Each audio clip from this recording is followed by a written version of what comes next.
Hi friends, কেমন আছেন সবাই? আশা করি অনেক ভালো আছেন। বিউটি টিপস বাংলাতে আপনাদের অনেক অনেক স্বাগতম। ফ্রেন্ডস, আজ আমি আপনাদের একটি অ্যামেজিং হোম রেমেডি বানিয়ে দেখাবো। আমাদের অনেকের দাঁত খুব হলদে বা কালচেটে হয়ে থাকে।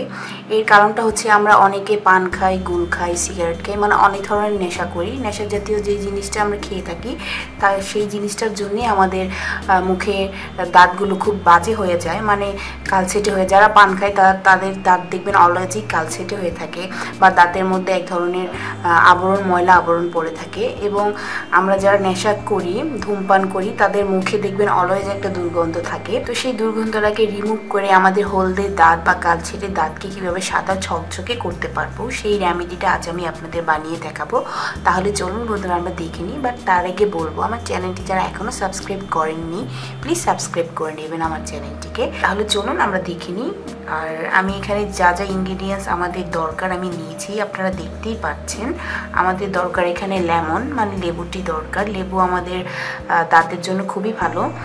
এবং আমি এখানে নিয়েছি বেকিং সোডা। বেকিং সোডা আমাদের দাঁতকে হোয়াইটিং করতে, মানে আমাদের দাঁতের যে ময়লা আবরণটা পড়ে যায়, কালচেটে আবরণ, সেটা রিমুভ করে। আমাদের দরকার সল্ট, মানে লবণটি দরকার। লবণ আমাদের দাঁতের যেই ক্ষয় আছে, মানে দাঁত দিয়ে রক্ত পড়া বা দাঁতের গোড়া ব্যথা, সেই ব্যথাটা এবং রক্ত পড়াটাকে রিমুভ করে এই সল্ট।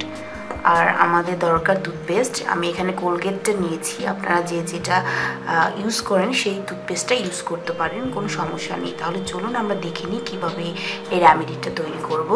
অ্যাট ফার্স্ট আমাদের যা করতে হবে, আমাদের একটি কাপ নিতে হবে। আমি একটি কাপ নিয়ে নিয়েছি, দেখুন বন্ধুরা।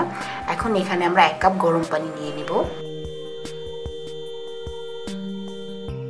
আমি এখানে 1 কাপ গরম পানি নিয়ে নিলাম। এখন বন্ধুরা আমাদের যা করতে হবে, এখানে 2 থেকে 3 টেবিল চামচের মতো লেবুর রস অ্যাড করতে হবে। আমি অ্যাড করে নিচ্ছি।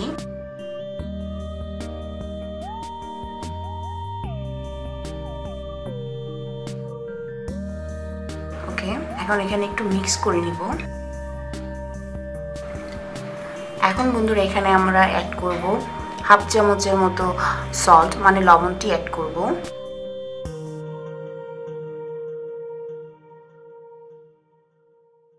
এখন এটা ভালো করে মিক্স করে নিব।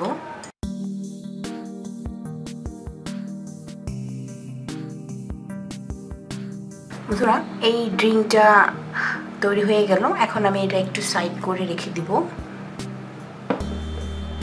এখন আমাদের সেকেন্ড যে স্টেপটা, তার জন্য আমি একটি বাটি নিব। একটি বাটি নিয়ে নিলাম। এখন বন্ধুরা এখানে আমি অ্যাড করব জাস্ট 1 টেবিল চামচ টুথপেস্ট।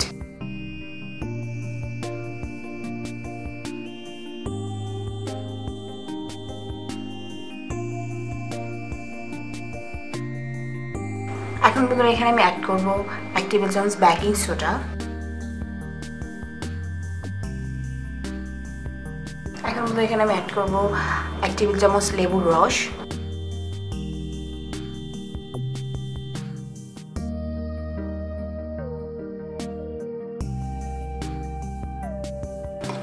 এখন এটা একটু মিক্স করে নিব।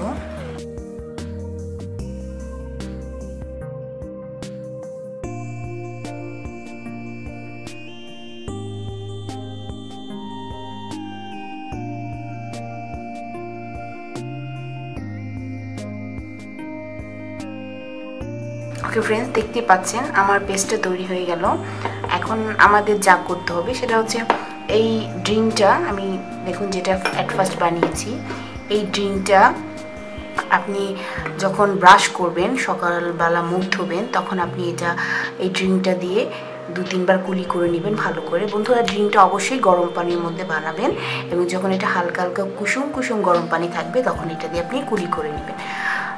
সো এটা দিয়ে 2-3 বার কুলি করার পর আপনি এই পেস্টটা একটি ব্রাশের সাহায্যে, এভাবে একটা ব্রাশ, আপনি যেই ব্রাশটা দিয়ে আপনার দাঁতটা ব্রাশ করেন সেই ব্রাশের সাহায্যে এভাবে এই পেস্টের মধ্যে নিয়ে আপনি ব্রাশ করবেন। এবং ভালো করে আপনার ব্রাশে দাঁতের গোড়ায় বা আপনার যে জিভটা আছে, জিভের মধ্যে ভালো করে একটু ব্রাশ করে নেবেন। এবং বন্ধুরা এটা এভাবে ব্রাশ করার পর আপনি যখন মুখটা ওয়াশ করে নেবেন, ওয়াশ করে নেওয়ার পর বন্ধুরা আপনি আবার এই যে ড্রিঙ্কটা আমি বানিয়েছি, এই ড্রিঙ্কটা দিয়ে আবার একটু কুলি করে নেবেন, 2-3 বার কুলি করে নেবেন। বন্ধুরা, এইভাবে করলে আমাদের মুখে যে দুর্গন্ধটা আছে বা আমাদের দাঁত দিয়ে অনেকের রক্ত পড়ে, সেই রক্ত পড়াটা বন্ধ হয়ে যাবে। এবং আমাদের দাঁতের মাড়ি অনেকের খুব ব্যথা করে, পেইন করে, আমরা কিছু খেতে পারি না বা শক্ত জাতীয় কিছু খেতে গেলে আমাদের দাঁতে খুব গোড়ায় ব্যথা করে। সো এই পানিটা দিয়ে আপনি যদি রেগুলার কুলি করেন তাহলে আপনার সেই ব্যথাটা থাকবে না।